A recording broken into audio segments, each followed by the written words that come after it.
Okay, welcome everybody to something new here that we're going to do.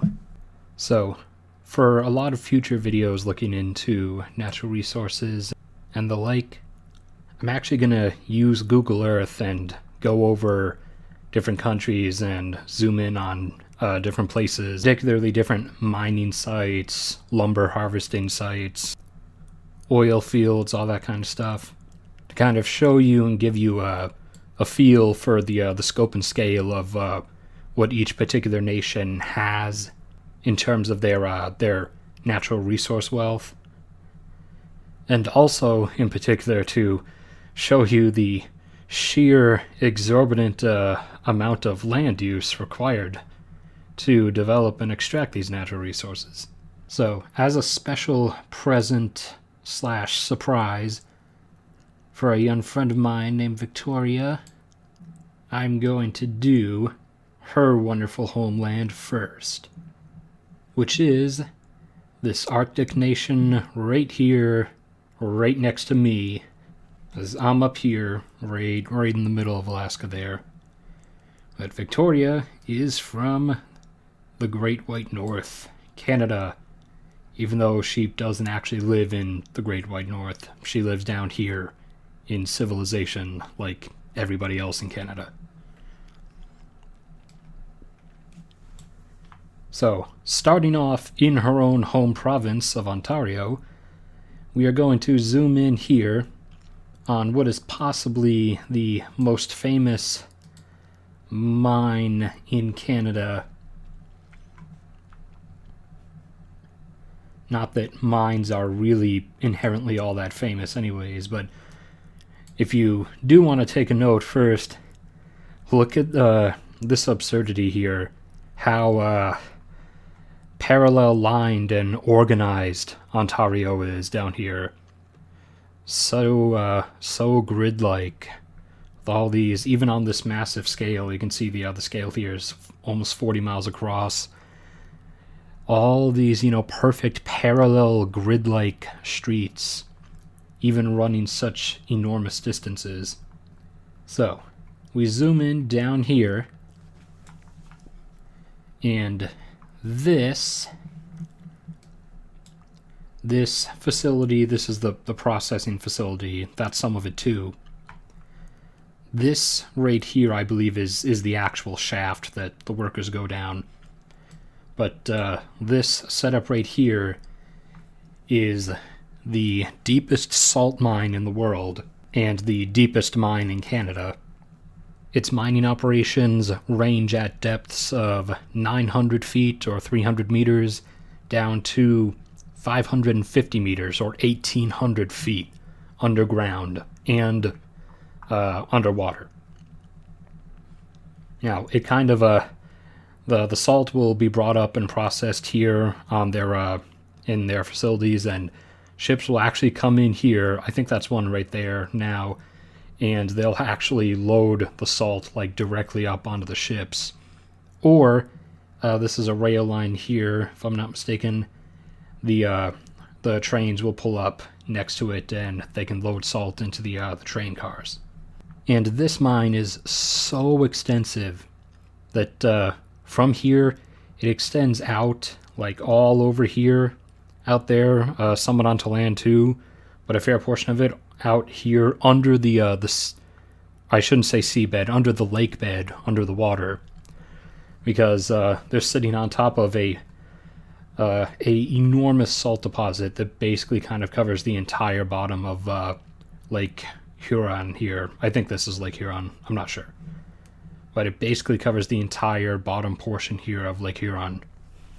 And they've gone out about, there's the border there, they've gone out about to here-ish, I believe, about this far out. So, out of all the things we are mining, drilling for, blasting away at mountains to get to, salt is one of the few things that there is literally no reason for us to worry about supply issues of anytime soon.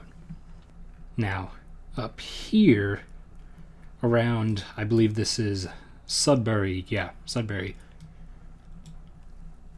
we have several mines. A lot of the stuff gets processed above ground. As you can see, these strange colored ponds here, those are the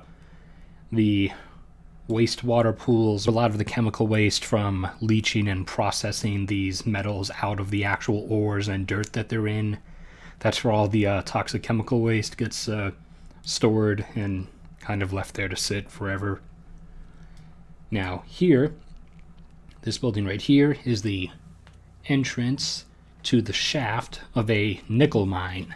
It's nowhere near as deep as the salt mine that we went to. So it's probably only a couple 100 feet, but it extends out and around this area. And over here, you have another shaft mine, and you also have the massive processing mill for leaching the metals out and smelting them and everything. As there's the smokestack from the furnace, most likely.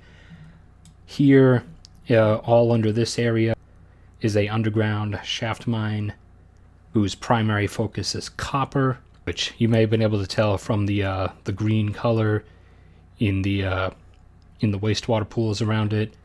The color typically can give away what type of metal is the main constituent.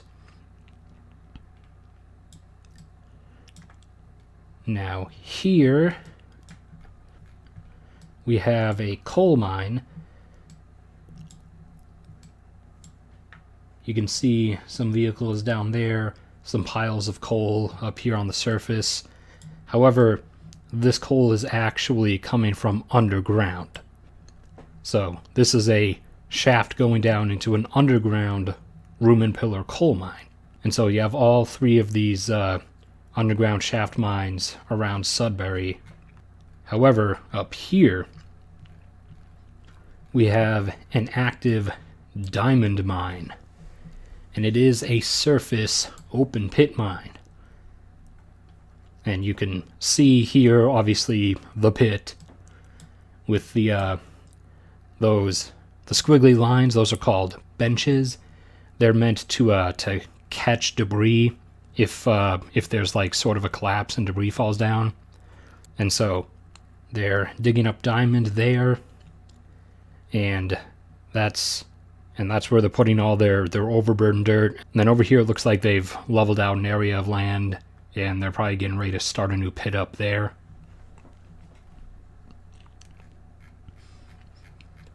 So up there in the middle of Nowheresville, Ontario, there is in fact a diamond mine. Now, down here, we have an ex-gold mine. This was formerly an open pit gold mine, and you can see there the pit.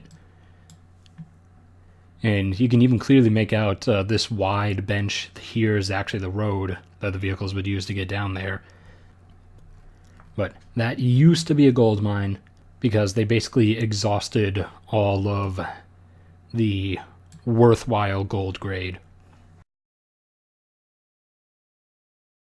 And here we have a partially surface but mostly underground base metals mine.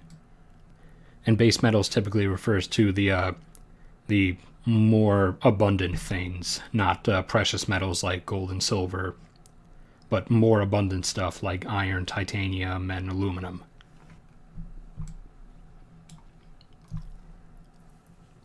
And we have a few more shaft mines here. These are still active. You have one here, and the land area you see is just being taken up by their processing station, which is why it's not taking up all that much. See, we didn't even really zoom out that far, only up to 70 miles on the bar, and it already disappeared.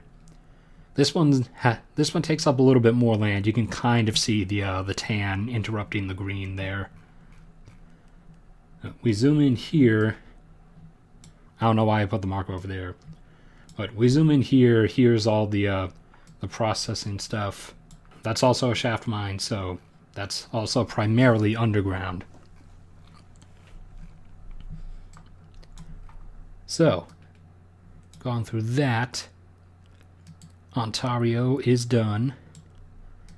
Now we're going to go over to her favorite province, which is not the one she lives in. Her favorite province is Quebec.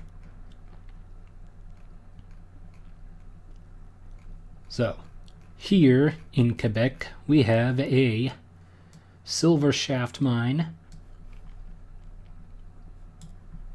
with obviously associated processing facilities and mounds and piles of dirt and ore containing the silver that will then be carried to the processing facility. That's underground. And then over here we have a silver mine. However, this one is an open pit. Now, open pit doesn't always refer to one particular, giant gaping singular pit. So you can see this is more of like a open plateau / open basin there. But that's a surface silver mining facility, and so as you can see, it takes up more space. Like, we'll measure it, for example. Zoom out a little bit more. There we go. About 2.5 miles across is the size of this open pit silver mine here in somewhere Quebec. I don't know. Here we have a small little multi-metal operation,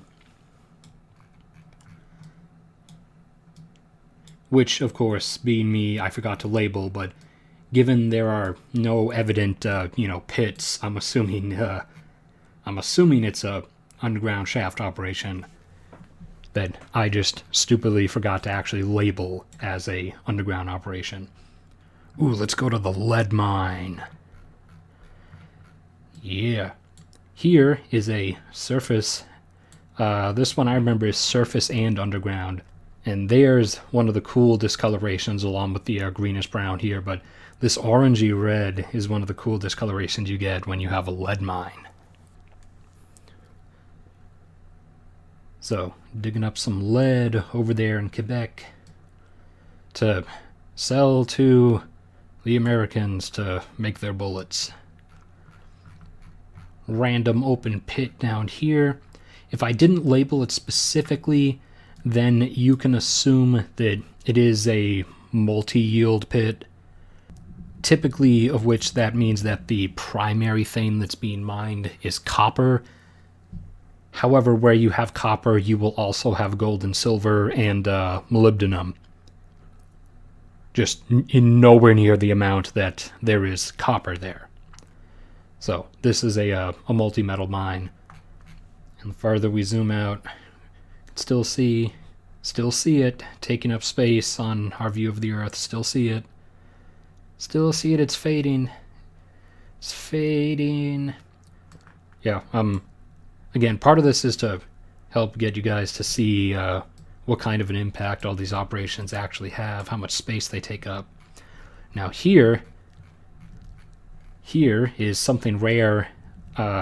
Here's something rare to see, at least in the West nowadays. Here's an iron mine.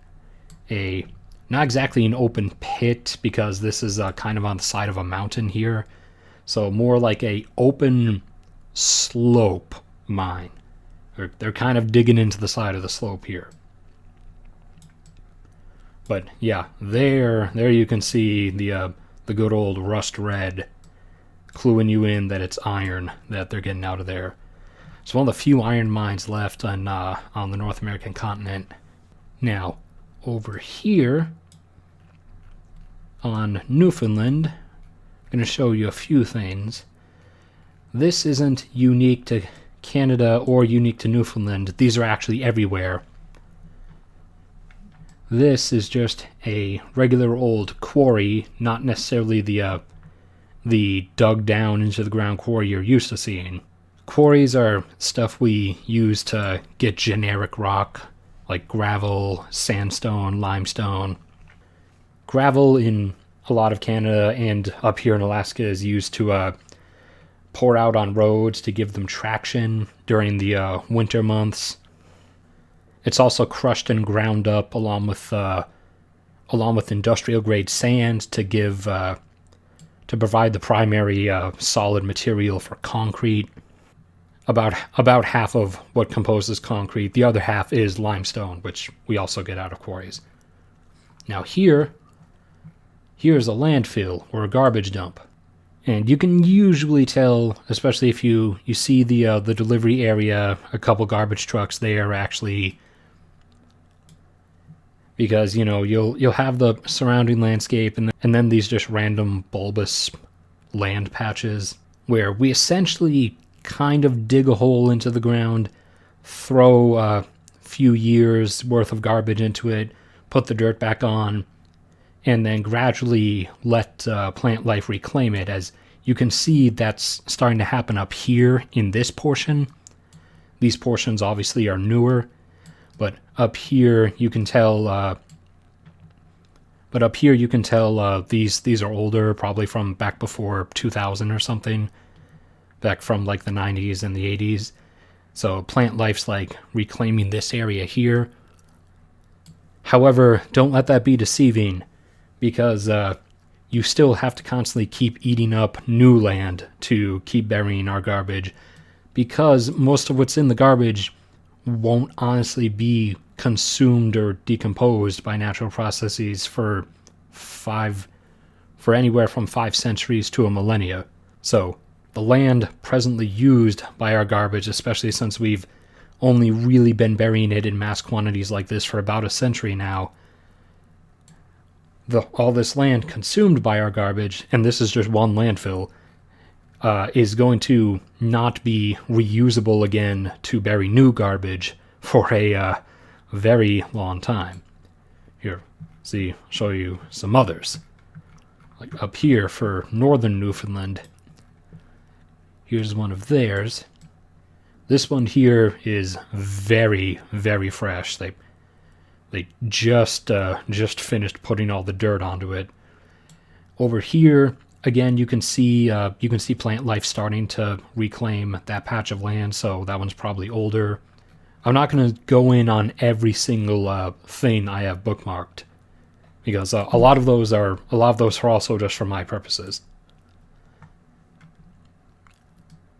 Now we're gonna go up here, and I'm gonna show you a subtle sign, although markets and economic magazines don't actually admit to this, but a subtle sign of our gradually growing desperation to keep our source of incoming fresh material. This is a pretty fair deposit of gold here, a large mining project in the future. But look where it is. Not just up in Nunavut, but up in the northern portions of Nunavut. I think this is Prince Elizabeth Island. I'm not positive. But yeah, we're starting to get discreetly desperate enough to start up massive mining projects in northern Arctic regions. And there's already one going on here in sort of just generic regular Nunavut. And here in Northwest Territories, this is the only serious one that I could find that's active at the moment. And there, right there is the building, the entrance to the shaft. This is an underground gold mine. And so the shaft goes down there. Then a lot of the stuff gets brought down here. You can see some of the pools from the processing and everything. Now there's several new mines, I think 3 or 4, that are going to be opened up in the Northwest Territories in the next 5 years or so. And I could not find the 2 others. I know of at least 3 mining projects up here in Yukon at the moment, and I think 2 more that are about to be opened pretty soon. But this one here is a multi-metal open pit project or surface mine project. So they're getting copper or gold, silver, molybdenum, everything. See how high up we go with it still being visible. It's almost gone. Yeah, it's basically gone once your range is at 169 miles. And those 2 new mines there being opened up are being opened up in the northern portions of the Yukon Territory. So again, we're slowly getting desperate for more new stuff. Now here, one of the best, most fun parts. But you look at this. You can see this patchy stuff here. See it? Look how high we're zooming out with you still being able to see it. That, all of this is the tar sands. The Canadian tar sands. Oh, they're finished with that area. That area is gonna be reclaimed by nature. Here, they're actively working on this area. So the tar sands are really thick, soggy sand. Not soggy with water, but soggy with petroleum, oil, bitumen, whatever you want to call it. And so up here in Alberta, Canada, they literally just excavate or mine the sand. Then they boil the sand and kind of spin it in a giant centrifuge thing to separate out the sand, the water, and the oil. And this operation is enormous. They're already pumping almost 3 million barrels a day out of this thing. Let's measure each area, shall we? Using the little bar here, because I'm too lazy to actually do the proper measuring thing. So that little field there is almost, that little field of excavation is almost 4 miles across. Seriously, guys. All right, this one is basically 3 miles across. What do you think of this, guys? Is this ridiculous or what? And getting this oil is not cheap either. This is expensive to do. Which, again, is another subtle sign that we're kind of desperate to keep the source of everything flowing. That's about 2 miles wide. This one here is a little bit wider. It's about 2.5 miles wide. Those ones are a little bit smaller. Yeah, and then there's that one right there. They're starting up that one. You can see there the land that's been cleared. Compare that to the greenery there. So they're clearing out that land, and they're going to start digging it up there too. And sometimes, like right here, the oil sands are too deep underground to be profitable to actually mine, unless oil were at like $200 a barrel. Then they wouldn't care. But so here they drill down for it, but it's not just going to flow because it's viscous and soaked up in sand. So they drill down, and they have to inject superheated steam, like 500, 600, 700 degree steam, down into it, basically to bubble it out, to make it all, loosen up and soak its way up through the pipes. And if you ever come down on a region on Earth and you see a weird pattern like this with a bunch of little dots all connected to roads or dirt roads, if you zoom in, you're going to find that each one, I don't know how good of a definition, oh man, they're not going to give us any definition here, but you'll find that each one is a little square patch of land, about an acre, and each one has a little oil well on it. And so when you see this, this is typically a giveaway that this is a oil drilling area. And so these particular images from Google Earth, it's claiming, I don't know if that down there means they're claiming it's from 2017, I think that might be just for the copyright. But given the size of this here, I'm pretty sure this is honestly from like 2015, because the drilling portion of the tar sands operation has expanded a lot in just the last 2 years. Like by right now, this little drilling area that you can see here, this is actually expanded out, and there's little dots like that all up and over, like an area about this big all around there. So it's claiming copyright 2017, but these images have to be like 2 years old. So those are the tar sands.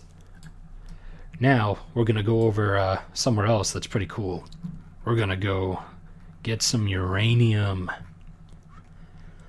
Yeah, here's a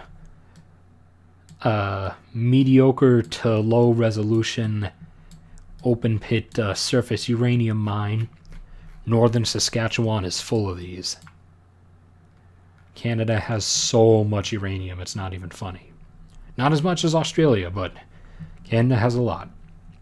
So we got some here. This is the processing facility.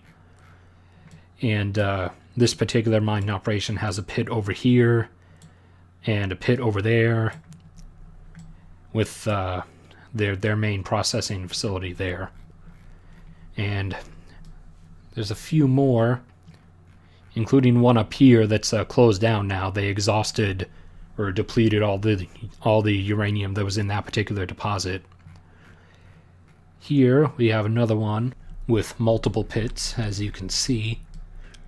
And then over here we have even more. Look at all these different operational pits. And then we zoom out and go higher and higher, and you can still see all these blotches on the land where we're digging stuff up. Once you get to a 100-mile bar range, you can't really see it anymore. So now you might notice a lot of labels here. AB, O&G Fields. That stands for Alberta Oil and Gas Fields. So apart from the tar sands over here in Alberta, there's also a wide distribution of regular, conventional crude oil deposits, most of which were drilled in the 70s and 80s. So a lot of these, so most of these are more than half empty, and most of them are gonna empty out and be shut down not too far from now, by around 2040, 2045 for some of them. And as usual, it's not like they're outputting a constant amount and then they just empty. The amount that's coming out of them gradually decreases year after year as they go towards depletion, because there's less and less pressure in the reservoir as there's less oil there. So we're going to zoom in, and once we get close enough, you can see. All right, can you see them? You see all the dots, all those dots connected to the roads and everything. Each one of those dots is a patch with an oil well on it. But yeah, look at them all. Look at all of these. So again, that was one of the portions of the things I wanted you to be able to see / think about. And look at them all over here, all up over there. Really thick up here. Look at them all over here, there. They keep going up here. Look at them all. Again, one of the things I wanted to show you, the amount of space, the amount of land being taken up by all this stuff, all these operations to get these resources, and particularly for getting this oil here. All the metal and steel and stuff that had to be used to make the pipelines and the infrastructure running all up and over this place to pump this oil out of here. We'll zoom in on some of these. Hopefully it'll give me some better resolution. Yeah, you can see the well house there, the pipeline. Now, the majority of the actual piping is underground, as that's kind of safer for it. There you can see an actual traditional type well. You can see the kind of the seesaw design, where it goes up and down on each side. So remember, every little one of these patches is an oil well. Look at them all. We're still going over here. There's more. Look at them, riddling the landscape. All of these. Even more up in here along the border with British Columbia. Oh, no, wait, the border's over here. And even more. And even more. And even more. This is about where they end, though. But yeah. So you can still kind of see them, but just barely. Speckled dots everywhere. Especially down there, they're really dense. You can see them all the way from there. All the way down through here. Over there. There. Down through here. Just look at the landscape. It's plastered with them. Alright. We're almost done, I promise. We're going to go over here to British Columbia, which has quite a few open pit mines up in the mountains. Here's one, and they are all multi-metal mines, which again means the main deposit of what's being extracted is copper. However, they're getting plenty of other stuff along with it. Here's another one. And we can measure that, shrink it down a little bit. Almost about 3 miles across this particular operation here. Digging up that copper and that molybdenum, silver, gold, platinum. Here's a thinner operation here.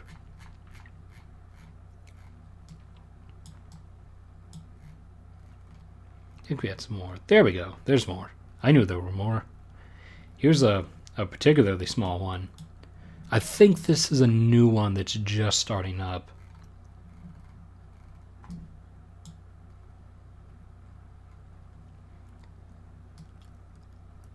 And here we have one high in the mountains, where they're sort of ripping their way into the mountain. And then they have a dam here to hold back all the toxic waste.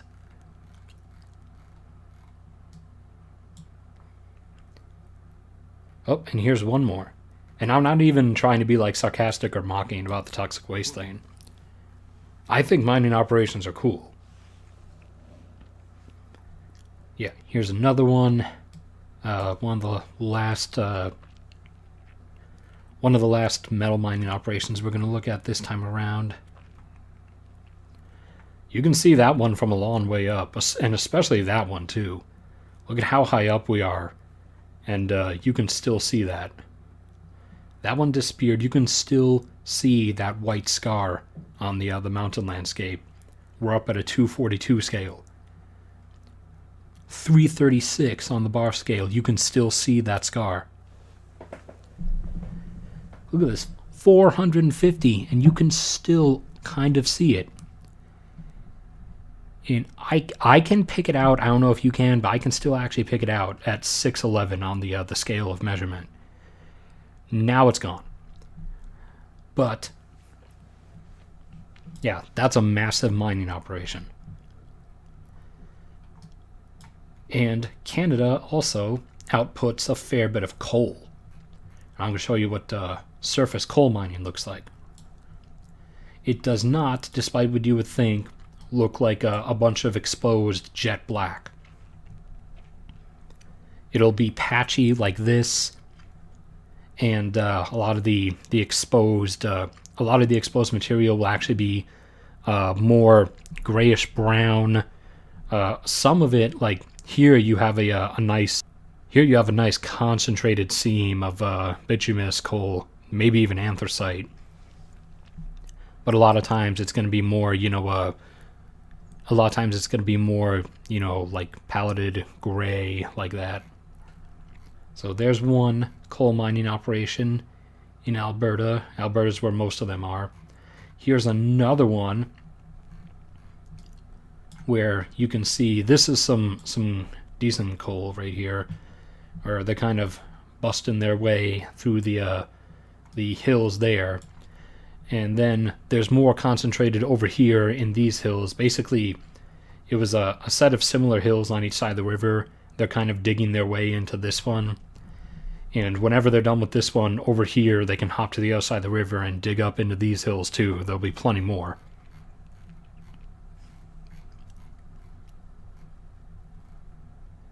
And here's one up in the mountains. You can see the gray there from all the exposed coal that they're digging up. Alright, last thing we're going to do. We're going to look at, again, what Canada is most famous for. Salt. And I'm not talking about SJWs in the comments section salt. So, a surface salt mining operation looks kind of like this. It's not always walled in like this one is, but usually the material on the surface is gonna look, blinding, shining white. So this is a surface salt mine where they dug down they dug away the overburden or the rock and soil layers above it and exposed the salt itself, and now they're digging it up.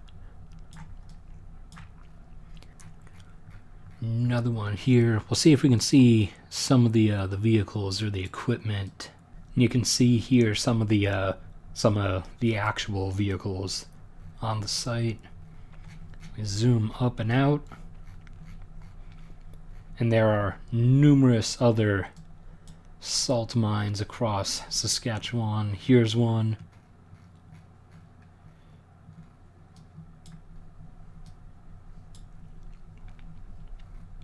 Nice big old mound of salt there.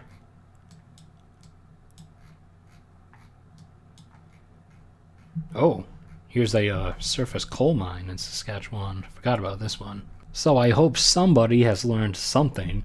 And no, I'm not talking to the audience. I'm talking to one particular person. Although if anyone in the audience learned anything, then that's awesome too.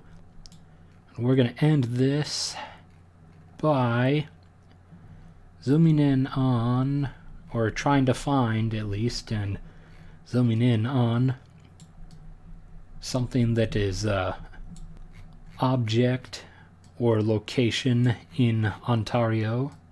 The nuclear power station.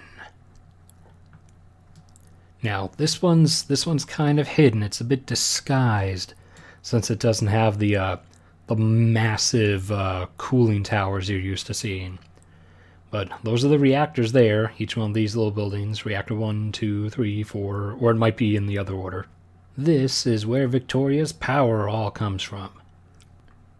This massive 3.5 gigawatt generating facility. And there you go. Our broad look at Canada and its distribution of natural resource wealth. So, that's that. Obviously, feel free to check out all my other stuff. I do plenty of natural resource topic videos. I also make an awful lot of videos about planes. Go check out Victoria's artwork over on the site DeviantArt. You can also follow me and watch and criticize my every move on Twitter. Support this channel's list of unorganized activities via Patreon. And or, as always, like and subscribe.